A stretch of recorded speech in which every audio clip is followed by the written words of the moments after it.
So mostly I'll start by like telling my own journey, what happened to me, etc., etc. I'll talk a little bit about glucose, insulin, fat, yeah, and then fasting. Okay. So this is me in 2019. I've started working as a software engineer. Yeah. Is there a microphone? I can talk louder. Yeah. Yeah, or I can come front. Yeah. So this is in 2019. I've freshly turned a software engineer. I'm working at a cloud company. On weekdays, I'm coding cloud computing stuff. On weekends, I've discovered blockchain. So I'm doing blockchain. And you can see I have a double chin. I have belly fat. Yeah, and I don't have a care in the world. Most days, what I do is I sit on a desk. I eat instant noodles. That's biryani. If any of you have tried it, very tasty. Yep. This cake. Yeah. So this was my life. In somewhere in 2022, just like I get like a full body checkup, mostly because it was tax deductible at the time. It's not now.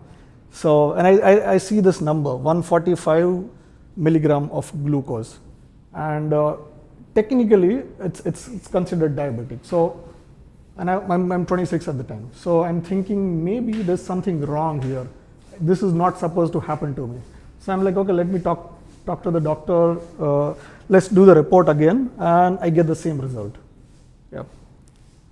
Yeah. So you see, my HbA1c are 8.1. Average blood glucose is 186. So anything above 140 is considered diabetic. 186 is actually quite high. And in HbA1c, anything above 6.5 is considered diabetic. So 8.1 is also quite high. I'll talk in a little bit more detail what HbA1c is, what fasting blood glucose is. Basically, they take your blood early in the morning before you eat anything. Okay. Yeah. So there are a bunch of reasons. Obviously, my lifestyle is a big reason, but also my genes are a big reason. Diabetes sort of runs in the family. My dad has diabetes. My grandfather had diabetes. He died at the age of 56, and he died because of diabetes. Yeah. When he died, his blood glucose was around 400 plus, and all of his organs were falling apart. A lot of relatives on my mother's side, they also have diabetes. Okay. And then I find these two gentlemen. There's this guy called Jason Fung. I have a book from him. And there's one more guy called Eric Berg. So they argue that diabetes is actually reversible, and you could do a bunch of things, mostly fasting. And yeah, within certain period of time, if you take the right action, you can actually reverse it. Okay. So I start doing intermittent fasting. Mostly I would skip dinners, and when I can, I would like have one meal a day. I learned about healthy eating plate, which is just a plating mechanism in terms of how much protein you should have, how much fiber you should have, and how much carb you should have. So half of your plate should be filled with green veggies. 1/4 of your plate should be filled with protein, and the rest of it should be fruits, some carbs, nuts and seeds, healthy oils, etc. Okay. I get some nice habits. I start eating right. I start going to badminton, and I eventually discover a gym. Okay. This is my report, very recent. This was in last November. So my HbA1c is 5.7. It's not the best, but it is not diabetic. So 6.5 and above is diabetic. 5.7 to 6.5 is pre-diabetic. Pre-diabetic is also not very healthy, but I'm right at the border of pre-diabetic. So it's better than what it was earlier. Okay.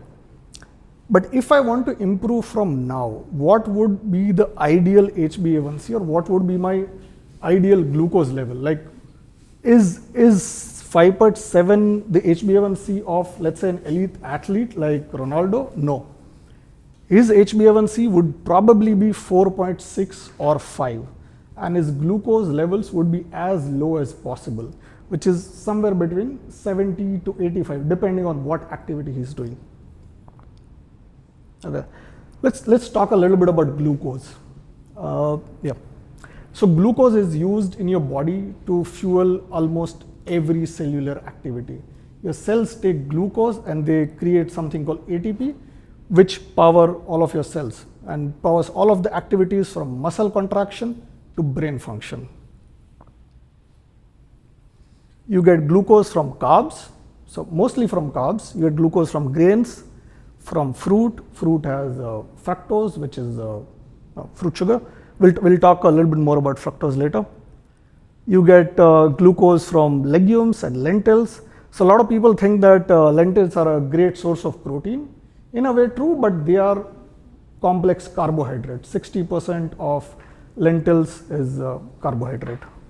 Whatever. Okay. You get glucose from milk and curd. They have something called lactose, which eventually becomes glucose in your body. In cheese and ghee, there is no glucose. So if you have cheese or ghee, you would have like either no or very minimal glucose spike. Yeah. So you have various types of sugar.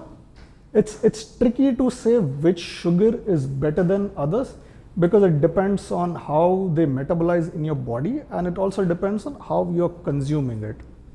So let's say fructose. If you take fructose by itself, it might not be healthy. Actually, it's very unhealthy. But if you take fructose through fruits, it's good. Like you get minerals, you get water, and you get fiber. Sucrose is the everyday sugar that we have. So, okay, yeah, why fructose is bad? So if you have lactose, your body it's just like two molecules. Your body is able to create glucose very quickly, and it'll enter your bloodstream. Glucose will directly go into your bloodstream, but fructose, the problem with fructose is it will not go into your bloodstream. It will go to liver, and eventually it'll become fat. So liver has the bunch of energy sources in your body, and one of the energy source is liver. Liver stores your glucose as glycogen, and whatever fructose that you have first becomes glycogen in glucose, and eventually it will become fat. The problem with this is when you eat something, you have a hormone called leptin, which tells your body that you are full now. If you have fructose, that does not happen. You also don't have any insulin spike. So in that way, it feels nicer. You also don't have any glucose spike. So if you are somebody who constantly are measuring your glucose, it will feel nice that, oh, this is no, it doesn't spike up my glucose. But it is bad in long term because it's making you fatter. Yeah. So fruit juices are like, they're healthy, but in moderation, right? So if you are making juice, right? Juice is removed from all the fibers and a lot of other nutrients. So that way it is not healthy. But if you're having whole fruit or crushed fruit, right, then it has fibers, it has other minerals. In adequate quantity, it's not unhealthy. Yeah. But if you have high fructose corn syrup, that's definitely unhealthy. For breakfast, would you have a glass of orange juice? Because like the amount of oranges needed in order to produce this glass of juice is quite high, and you're kind of consuming all that fructose. I can't imagine it being healthy. Like it is just, there are minerals, but majority of it is sugar. And if you want fibers and minerals, there are probably better way of getting it. So No, I have some juice sometimes, but it's not the best way of like consuming nutrients. Like obviously, if you say that, oh, you should have fruits, that would be very wrong, right? Yeah. I really like fruits. If I don't restrict myself, I can eat a lot of fruits like watermelon and so on. So you're saying it's not going into the bloodstream, just become fat. Does that make it slightly better? Or like, so can I eat as much fruit as I can, or should I restrict myself? No, I mean everything is good, but in moderation. So if you have fruits in moderation, They're good because it's not just about sugar, right? Your body needs other nutrients, and your body is also able to metabolize sugar. The problem is always excess sugar, right? Sugar in general is not bad because sugar fuels everything in your body. So as long as you take in moderation, it should be good. Because even if you don't do that, and even if you just have sugar, and if you have excess sugar, right, eventually that will also become fat.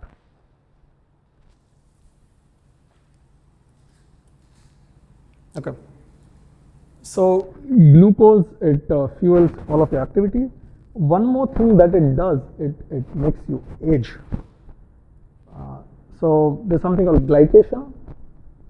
Basically, glucose has tendency to stick to protein, and your proteins become stiffer, and you age that way. So if glucose is sticking to collagen or elastin, you start getting wrinkles. Your skin starts to sag.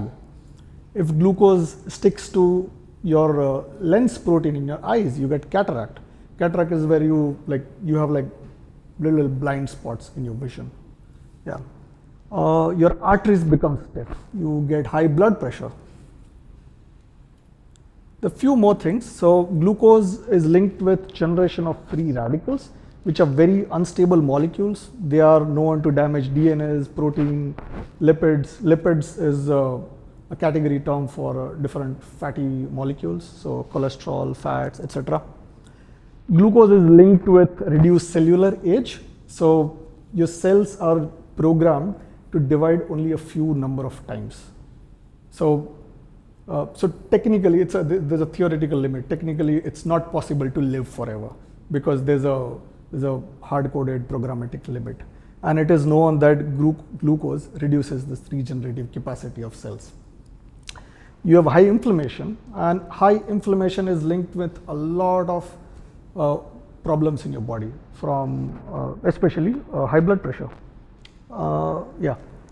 Okay, what can we do to live healthy, and can we do something to slow down our aging? Now the thing is, aging is a multifactorial thing. There are a lot of things involved in it, but luckily glucose is one of the things that we actually have some control over. So, okay. So what you want to do is keep your sugar levels as low as possible. At the same time, you should be able to do your daily activities regularly. Because if you have too low sugar, then you will start feeling dizzy, you'll start sweating, you could faint, which is like, so if you have less than 65 mg of sugar, you will enter hypoglycemia, which is low sugar. So how do you keep low sugar? You could do a bunch of things. You could burn sugar, so you exercise, you could fast, you could live in colder environments because your body needs to stay warm, so it naturally burns more energy. Yeah, it's just a joke. You don't really need to move to Antarctica. You could become more insulin sensitive. We'll talk what insulin sensitivity is later, but in general, it's just a way that rest of your body is able to suck up all the glucose. You could eat foods that are low glycemic index. So different foods have different rate at which they release glucose in your body, right? And yeah, we'll talk about glycemic index. So you could eat fruits, instead of releasing all the sugar at the same time, they release sugar in your body slowly. Yeah. Or you could be like Ronaldo. Be like Ronaldo is another term about being highly insulin sensitive. Okay.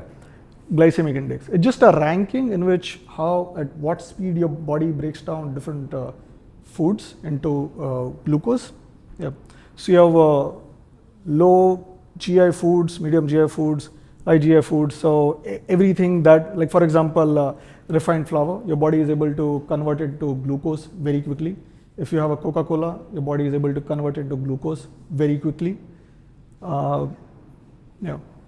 Actually, this chart was slightly wrong. There was a milk carton which said skim on it.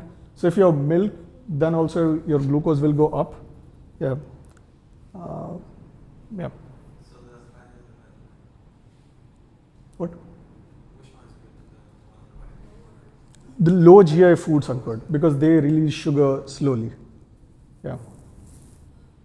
Sorry for my ignorance. I saw the fruits is like glucose and it's not glucose, so it will eventually become glucose. Yeah. Like fruits have fructose in it, which eventually like no, yeah. I mean, it doesn't really become glucose, but even if you have fruits, like no, your body would have a mechanism of releasing different glucose and creating insulin spike. So why is it when somebody feel like and that's another one? Yeah, actually that confuses me too. Why is watermelon the high one? Yeah.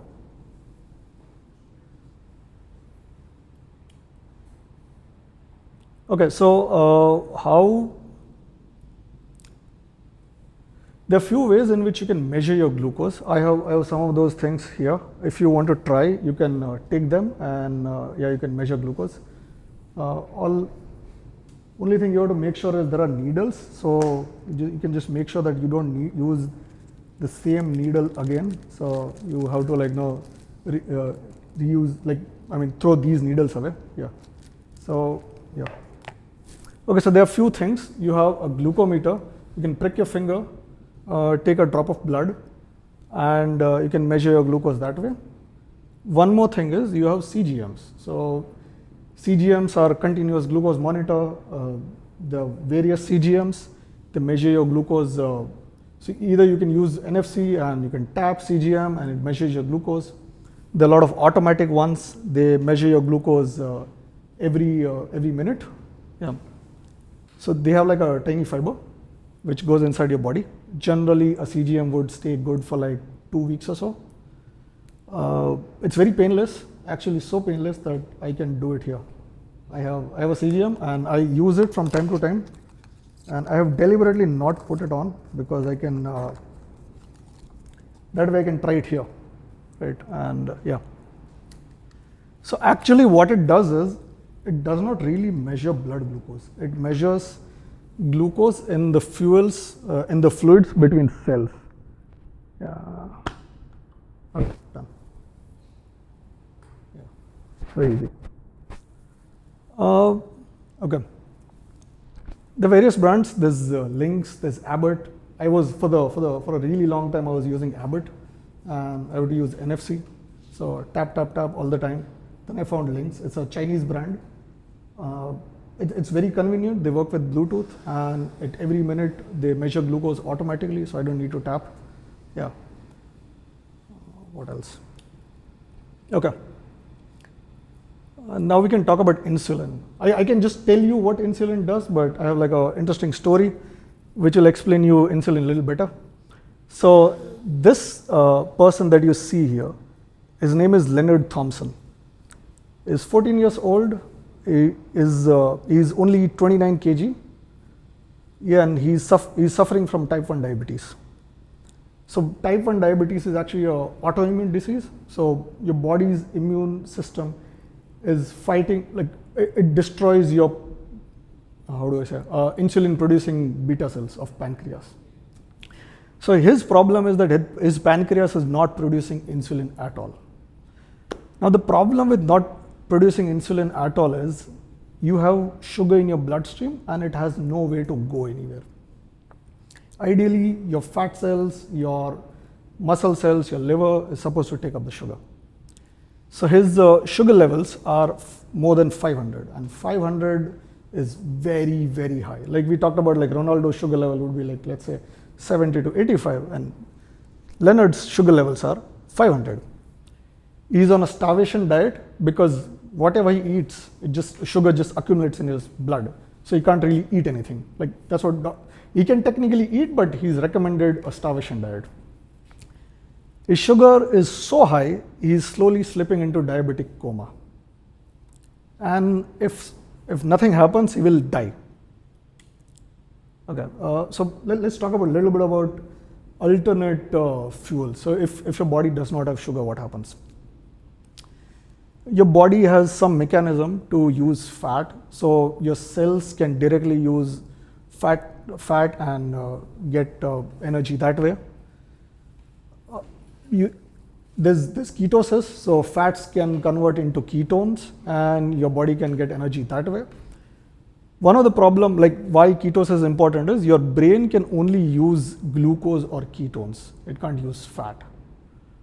And if, as the last option, right, as the last option, it eventually starts breaking down muscle protein. Okay. So somewhere in 1922, there are these group of researchers, they figure out how to extract insulin. They're able to extract insulin from a dog and they're able to save this dog. They try it first on a dog and it works, and eventually they try on our patient Leonard. And Leonard becomes the first person to ever get an insulin injection. So first time they try, it does not work, but they try second time and it actually works. His insulin goes from 500 to 120 and he comes out of diabetic coma. So he can actually, is stable now. He can actually move and stuff. This is picture of Leonard a year later, and this is him after some 8 years. This is type 1, right? Yeah, this is type 1. Yeah. But it's a good example to understand how important insulin and what happens. So one of the thing is, if you see Leonard, you don't see any muscle or fat because you need insulin for both. You need insulin for protein synthesis to make muscles, and you need insulin to create fat.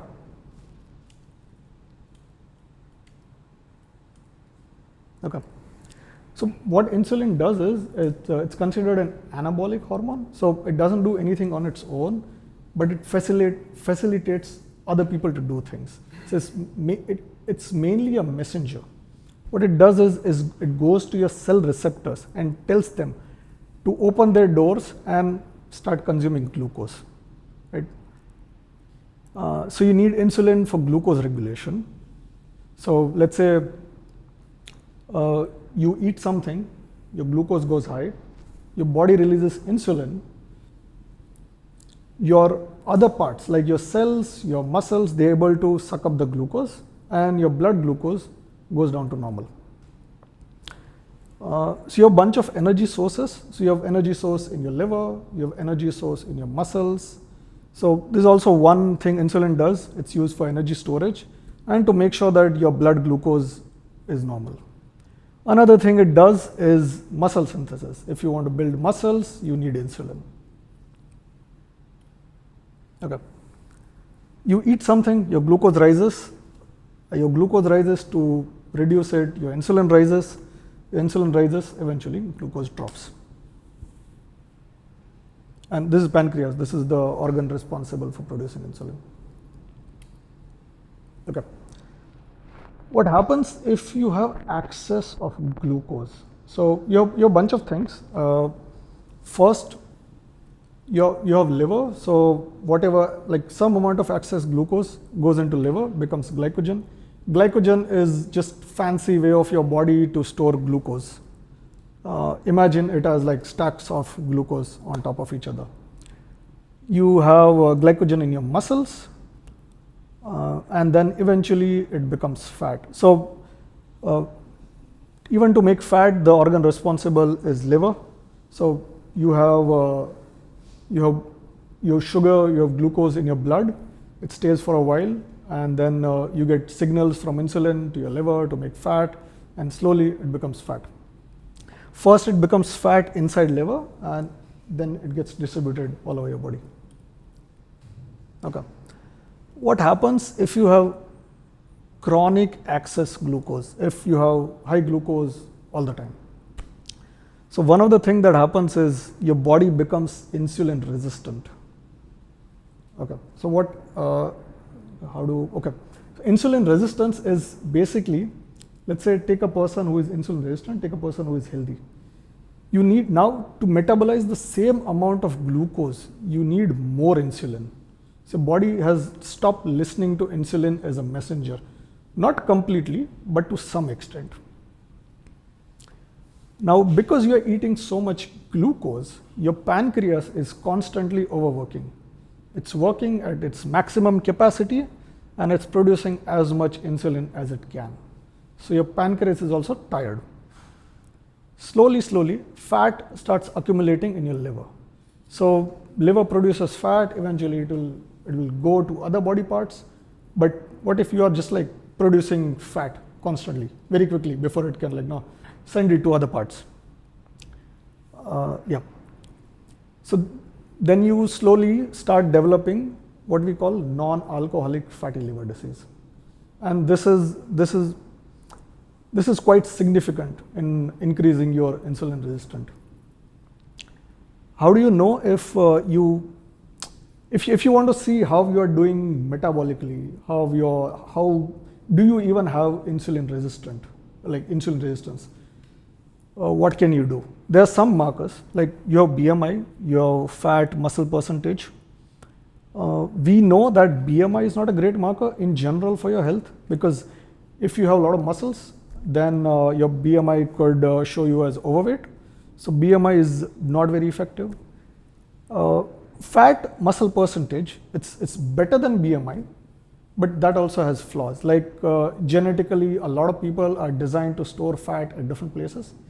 So there are a lot of women in India, they store fat in their arms. There are a lot of people, they naturally store fat in the chest.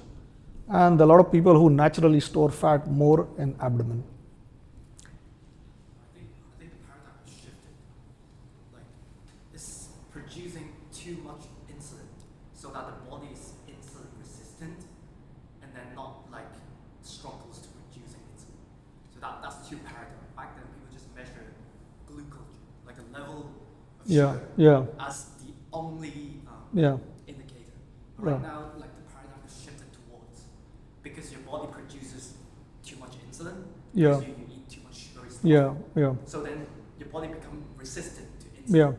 So the way to restore insulin resistance is by controlling your diet. The root cause is different. So that's like, it's fascinating to me, because like a family member of mine has it. That's why I went deep. Slowly people are being more and more aware of it. But if you see overall, right, in general public, majority of them still are not very aware of insulin resistance. And even in diabetics, they probably care more about how well my glucose spikes look. Am I eating something? Is it spiking up my blood sugar? And a lot of them are not aware of all sorts of activities in their body that could spike up blood sugar. Like for example, in the quiz, I have badminton. So actually badminton spikes up blood sugar. You do any kind of physical activity, you play sports, it spikes up blood sugar. But is it bad to play badminton? Is it bad to do exercise? No, it's actually healthy for your body. So just my point being, like for type 2 diabetes, like some doctors give out insulin so that your glucose level will remain low. That's actually, it's worse. It's actually worse. It worse. Because like I look at the medication, it says like insulin. And that's how I know. Like, even in a lot of Ayurvedic stuff, even in a lot of products are branded as like diabetic friendly. A lot of things, what they do is they just tell your body to produce more insulin, right? So like one more thing, I think there is alcohol as well. If you drink alcohol, your sugar levels come down because it tells your body to produce more insulin. Does that mean alcohol is good? No. Anyway, so the best marker to see how healthy you are, like metabolically, is actually waist to height ratio. So there's a chart on like what waist to height ratio is healthy. If you have 0.43 to 0.52, that's generally considered healthy. And this is mostly because the fat on your abdomen, that hurts your metabolism worse compared to any other fat. Fat in general is, like some amount of fat is good, but fat in general is bad because it creates inflammation. But if you have fat, if you have visceral fat, it hampers your organs in doing their job. Okay. Yeah, I think I have this slide. Yeah. So you have various different types of fat. You have subcutaneous fat, which is fat under your skin. It's fat in general is harmful, but it's not so harmful. Visceral fat that you have in your abdomen is worse than that. And then the worst kind of fat that you could have is ectopic fat, which is if you have like ectopic fat basically means you are storing fat at places that are not supposed to store fat. So if you have fat in your heart, fat in your liver, fat in your muscles, fat in your pancreas, it cannot do those organs cannot do their job well, right? Then then you have then you start to see like real symptoms. Yeah. And in our case, I think what we might be most concerned with is liver fat. Okay. Yeah. Let's talk about insulin resistance. Okay. So insulin resistance is basically your cells stop responding to insulin well. Yeah. So to metabolize same amount of glucose, now you need more insulin. This is actually my report. So you see in insulin sensitivity it is 94. So I'm like what 6% less insulin resistant. Yeah. The idea was 100%. Hmm? The idea was 100%. Yeah. Not run all this. Yeah. What could cause, like you have basically if lifestyle is poor, you're eating poor diet, you have a lot of fat, you generate insulin resistance. If you have bad genes, you get insulin resistance. Yeah, we'll talk about what bad genes mean. Yeah, bad genes. So there's something called TOFI. It's called thin on the outside, fat on the inside. And thin on the outside, fat on the inside, metabolically obese but normal weight. So a lot of South Asian, this is a very common body type in South Asia. For whatever reason, maybe due to famine or some other reason, we are designed to store fat more efficiently. So even though a lot of South Asian, they might look healthy, but metabolically they are not really healthy. Yeah. So it's both, it's lifestyle, but it's also inherited metabolism. Okay. The extreme level of insulin resistance is diabetes. Your insulin levels are always at max.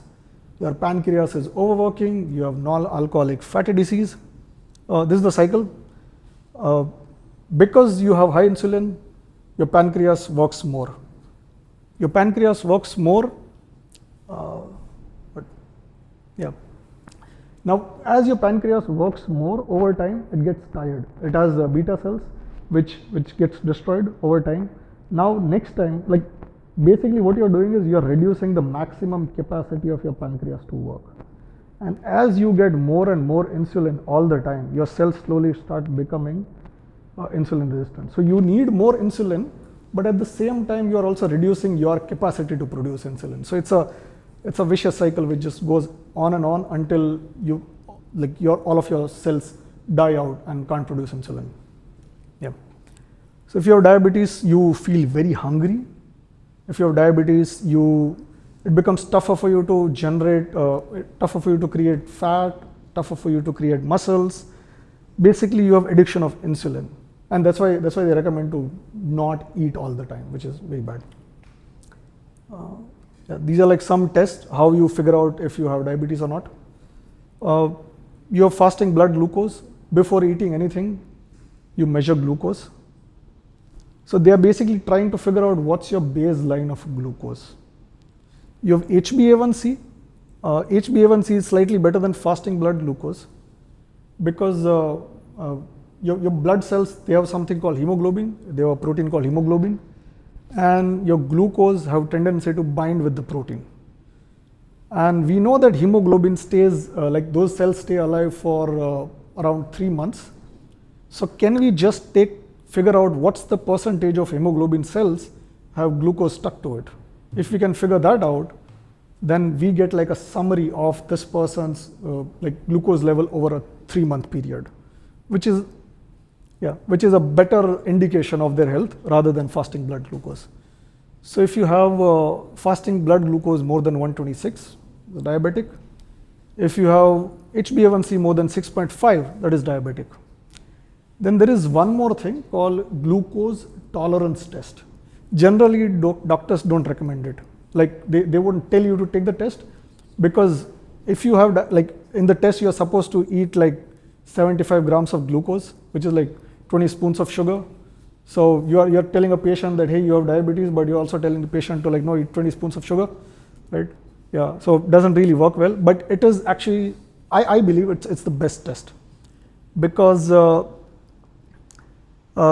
we talked about Ronaldo's blood sugar would be like what, 70 mg, right? If I don't eat anything for 2 days, right, my fasting blood sugar will also be 70 mg, but I'm not as healthy as Ronaldo. So what's the difference between me, difference between Ronaldo and a diabetic patient? Ronaldo's body is like a furnace. He can eat a bowl of pasta and he is so insulin resistant that whatever sugar pasta produces will get metabolized very quickly. He has muscles that will soak up all the sugar. He has other body parts that will soak up all the sugar. But if a diabetic patient has a bowl of pasta, it will take hours. It will take maybe 12 hours or probably even more than that. So this glucose tolerance test is actually, I would say, the best test in terms of figuring out how well you are doing. Like, what's your body's capacity to metabolize sugar? Yeah, it can change. Yeah, like basically you can be like Ronaldo, be really healthy, right? Have muscles, eat right. It can change. Okay. Yeah, we are going into all sorts of extreme, like, no, if you have excess fat, if you have excess sugar, if you have excess diabetes, right? If you have diabetes over a long period of time and it is not controlled at all, like it touches every part of your body, you have more likelihood of getting a stroke, your blood pressure increases, you get diabetic neuropathy, diabetic nephropathy, which your kidneys start leaking protein. You get diabetic retinopathy, you get all sorts of eye problems, like eventually you become blind. You get, like if you have a wound, doesn't heal very quickly. You have diabetic neuropathy, which is like it happens mostly with legs, like it happens first with legs. So doctor will check how sensitive you are. So if you are diabetic, you go to a doctor, they will they have like a tiny hammer and they hit your feet to figure out if you are feeling things. Yeah. Anyway, yeah. So yeah, basically you don't want it. Okay. Can we do something to reverse it? Let's say you get diagnosed, what can you do? Ideally, it is believed that if you get diagnosed, you have to reverse it. Like you have to take action in a limited amount of time. Let's say 3 years, 4 years, because if you don't do anything, slowly your pancreatic cells are dying. And if you could recover some amount of damage, but if damage is big enough that can't be recovered, then it's a long-term problem, right? So ideally, it is believed that in 3 years you have to try as much as possible to reverse it. Long-term goal, instead of trying to regulate blood sugar, the goal is to become more sensitive, right? So the goal is to fast, grow more muscles. I'll tell you why fasting is so useful, right? So the basic solution is diet, exercise, sleep. And fasting is useful because every time you eat anything, your body releases insulin. If you eat carbs, your body releases insulin. If you eat, let's say if you eat dal, but dal also has carbs. So a lot of food have some amount of carb, and even if you eat tiny amount of carb, your body will release insulin.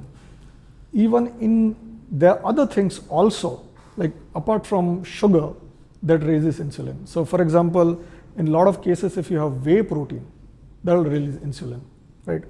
So what is recommended is you have prolonged periods where you're not eating anything. So your body is not producing insulin at all. If it is not producing insulin, your pancreas has time to heal the cells that are damaged. So you basically want to give rest to your pancreas. Other thing what you could do is you could build muscles. Muscles are very good for insulin sensitivity. The idea is if you have high glucose, your muscles are always ready to suck up the glucose. So I think we discussed that muscles have glycogen. So you have three storage of energy. You have fat, you have liver glycogen, and you have glycogen in your muscles. So every time you exercise, especially weightlifting, right, you are using glycogen. Now, if your glycogen sources in your muscles are depleted, then your muscles want to like replenish them, and they will take them from your blood sugar. So when you talk about fasting, like how long do you recommend it and at what frequency? There are different stages at which different thing happens. So I'll talk about fasting in like next few slides. Yeah, you want to sleep at time. A lot of people just ignore sleep, but sleep is also very important. The reason why sleep is important is if you don't sleep enough, or if you don't sleep on time, your sugar levels will increase. Because let's say if you are staying up overnight, your body is thinking that there is a threat, and your cortisol increases. So it's a situation of stress. Your body is thinking that, oh, maybe there's a lion somewhere, and if you sleep, the lion is going to eat you. So because you need to fight this threat, your body will increase the sugar levels in your blood so that you have enough energy to combat the lion. Okay. Yeah, we are fasting. We are now on fasting. We have one more story. This is his name is Engis Barbieri, and he's 125 kg. He's 27 years old, and he's tired of being obese. So one day he goes to doctors and be like, doctor, I don't want to be fat anymore, and I'm happy to just leave food altogether, right? And doctors are very happy that Engis is ready to leave food altogether, and he's like, okay, I'll fast, right, under your supervision, okay? And doctors are like, okay, maybe it will go on for like a day or two, and it goes on for like 4 days, and then Engis is like, oh, maybe I can do for a few more days. A week goes by, and then he's like, oh, maybe I can do for a few more days. A month goes by, and doctors are like, this Engis guy is really something else. And he actually fasts for 382 days. Yeah, you need water. So he takes water, electrolyte, multivitamins, and he's under constant doctor supervision. So what they are doing is from time to time they are taking his blood and figuring out if he's doing well or not, right? But as it goes like without saying that it's an extreme case of fasting, right? Maybe we could learn few things that, oh, we need electrolyte during fasting, and we need water, right? But it's an extreme case of fasting. Why I say extreme is there were days when his sugar levels were 37 mg, and 37 mg is extremely abnormal. Like if I have had sugar levels at 60 and you don't feel nice, you feel like you're going to faint, you feel like sleeping. Anything below 60 or 65 is hypoglycemia, right? You start sweating, and this is 37 mg, which is very low. So I have a feeling that probably because he has been fasting for such a long time, probably his all of the function in his body has like adjusted to work with that amount of sugar, right? Everything might have just slowed down to some extent, right? Yeah. Yeah. After 382 days, he looks like this. Yeah. Yeah. Okay.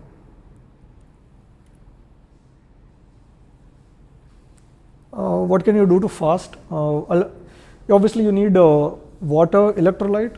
I think if you want to do a fast for a day, like 24-hour fast, like breakfast to breakfast fast, you can technically do without electrolyte. Yeah, but for longer fast, you generally need electrolyte. It depends on how you feel, right? Do you feel like if you feel out of energy, right? You could take some electrolyte and see how you feel. In my experience, I feel like different things work for different people. Like a lot of people are, it's easy for them to just skip breakfast. For me, it's not easy to skip breakfast. I can very easily skip dinners, So, but if I skip breakfast, eventually I think about 1 or 2, I start getting very strong headaches. Maybe I'm just not used to it. Maybe I need to, like, if I just stick to it for like few days, eventually headaches will go away. I don't know. But generally I get very strong headaches. So I have not been able to skip breakfast. I've been able to do like breakfast late, maybe like 11, 12. Yeah. But dinners are very easy for me. This is like, recently I did like a 36-hour, like I tried to do a 36-hour fast because generally I don't skip breakfast, and I'm like, okay, let me skip breakfast, let me skip lunch. And around 4, I had a very, very bad headache. So I took like 2 bottles of electrolyte and nothing worked. So I'm like, okay, let's give up. I ate food, and it took me around like 3 to 4 hours to get back to normal and start feeling normal. So what I would generally recommend is like try a few things, see what works for you. Right? Try skipping breakfast, try skipping dinners. Start small, because if you start like if you're very ambitious, you're more likely to give up. So maybe what you could start with is in dinner, just don't have carbs. Like just have some veggies, eat some low calorie food. Eventually just skip dinner, right? One hack that I use is I have soda, just carbonated water. I add some lime, and there's this Indian spice mix called jaljeera.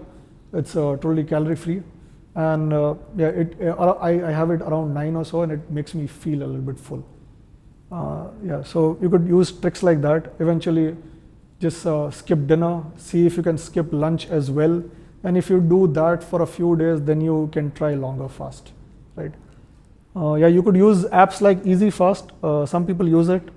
I have it installed, but so far I've not seen any need to use the app. Is there like studies about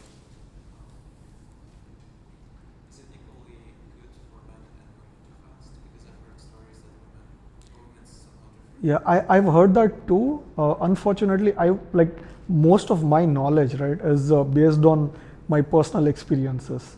So if like women might know better how they feel during fasting. Their hormones and a lot of things are very different. I've seen that too, right? That it's tougher for women to fast, and it might not be beneficial. But I don't have the reasoning, and I don't have the background for it.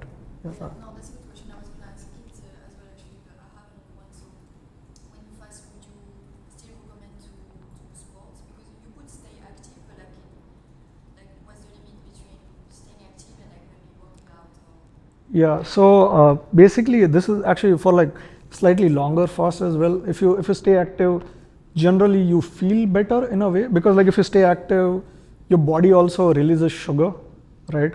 So that way you feel better. But also one of the thing is you don't want to, like if you're doing longer fast, you don't want to lose muscles, because fat is easy to build, muscles are tougher to build. You have put a lot of hard work to build muscles. You don't want to lose them. And staying active is one way of doing that. Because if you don't have, if your muscles are not being used, you're sending your body a signal that this muscle is useless, and eventually, if all of your stores are, if you're doing longer fast, like I think above 48 or so, eventually it starts eating somewhat of muscle. So that's why it's useful to be active. But let's say if you want to do resistance training, right? So like you need protein to build muscles. You're breaking muscles in gym, and if you don't get protein, then instead of building muscles, you're actually losing muscles. So a lot of people, what they recommend is you do resistance training when you're about to break your fast, like few hours before you're about to break your fast. Because in longer fast, you also start generating a lot of growth hormones. So I feel like that way it could be beneficial. So this is just like state what happens when you fast. For first few hours, it will just like use glucose in your blood. Then you have glycogen in liver. You have glycogen in muscles. But the glycogen in muscle, they don't go to other parts of body. Like they just stay in muscles. If you want to use energy storage in your muscles, only way you do that is you do muscle contraction, like you work out or you lift, you use your muscles basically. Yeah. If you have a 16 to 24-hour fast, you eventually start like using fat and ketones as your primary source of energy. But if you have even longer fast, right, you get into what is called autophagy. I think it is a very famous term, probably a lot of you might know. Do you know? So your body has some mechanism. So a mechanism to, like, if you don't have any source of energy, right, it has mechanism to figure out like what kind of waste products do I have. If I have damaged cells or other damaged tissues, it has a mechanism to recycle them and generate energy that way. So it'll throw away damaged cells and yeah, build healthier cells. Yeah, it's considered very good for your body. Yeah, unfortunately, I failed my 36-hour fast. So yeah, I can't really tell you what it feels like to be in autophagy. Yeah, that's pretty much it. Yeah. Yeah. Yeah. Thank you. Yeah. What? Keto diet. What exactly? Did I do keto diet? Yeah, what are your thoughts in general on Keto diet, it depends. It's good. Yeah, it's good, but it depends on are you able to do it or not, right? Like keto diet there's good amount of research in how healthy keto diet is. Actually, surprisingly, we have an expert in keto diet. Yeah, yeah. Yeah. Yeah. Yeah. Thanks for coming, everyone.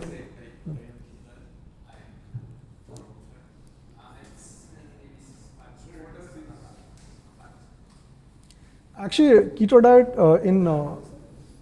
is actually quite good because you start using ketones, and ketones are considered to be a better source of energy than glucose.